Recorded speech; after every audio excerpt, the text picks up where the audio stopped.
Aqto'dan men satrashqana chang chiqarib etib barman. Ya'ni güzellik saloni satrashqana deyishimga sabab 198 ko'yga 30 o'g'amalchi jasayman dedi. Keldikmi? Keldik. Har qay to'y yigitlarning jumam, to'y olamdi, qo'ldash olamdi. Butun dardidagi yigitlarning bir basapkasi hisobma? Hisob. Ama yandiraydigan bo'lma. Ya yanmaymiz. Yanmamda. Qilamiz. Aning ekan. Bugun 16, 17. Ikki kunda chashni ag'is kesib qo'ymagan qizlarniki. Aqsillik bilan qizlarning har qanday mulozimatni chashniki uni yerim baqib qo'ymaydigan. Uning keldik shundami? Aning ekan ma'ustamchima.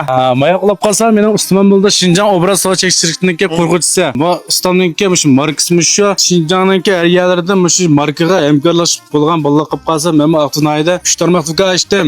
Mush marka ishinidigan, mush ustam ishinidigan bolalar mush Şinjanning har qaysi yerdagi markaga hamkorlashsam bo'ldi deydiganlar ikkilanmay kasal bo'ldi. Bu dükkan bizimki obraz markasiga 65 tarmoq do'kon emas. Bu dükkandan meniki shu yaramla şagirdimning misvoga Islamjon. İşte bu Islamjonninki 3 tarmoq do'koni yana Aqto'nayga. Shunga shu Aqto'nayga shu satrash kasbini o'rganishni xohlaydigan.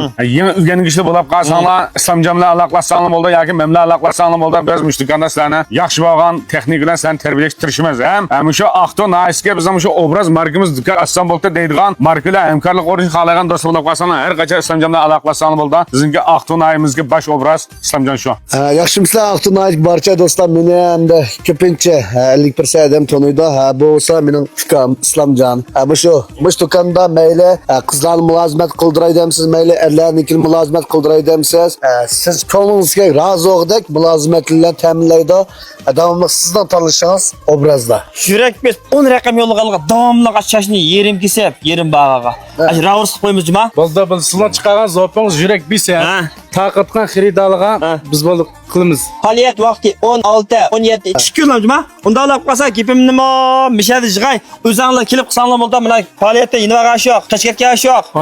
Qiladi-da. Ananingga men ishkiz gap qistirib qo'yay. Mosh do'konning yangi ish munosabatlari biz obrazda davomli shagird olsak, o'qish puli olib olamiz. Lekin men do'konning yangi ish munosabatlari 3 nafar shogirdni o'qish puli olmay qabul qilaman.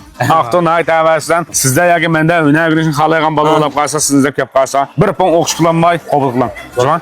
Shu o'rganishni xohlagan do'stlaringiz fursatni ching tutinglar. Men satrash kasbiga men qilimstam, men sog'lom bo'lmaydi. Chaqchaq qo'ydim. Bu yana o'rnak bizning Aqto'nay. Mana ekan ko'l, ma Doğu deyimiz şarq tarafı, av g'arb tarafı. Müştah kesak Cengizxonniki, endiki mana shu obrazli kasanglar bo'ldi juma. Onda olib qolsa obrazli qilib obrazini laylaylang.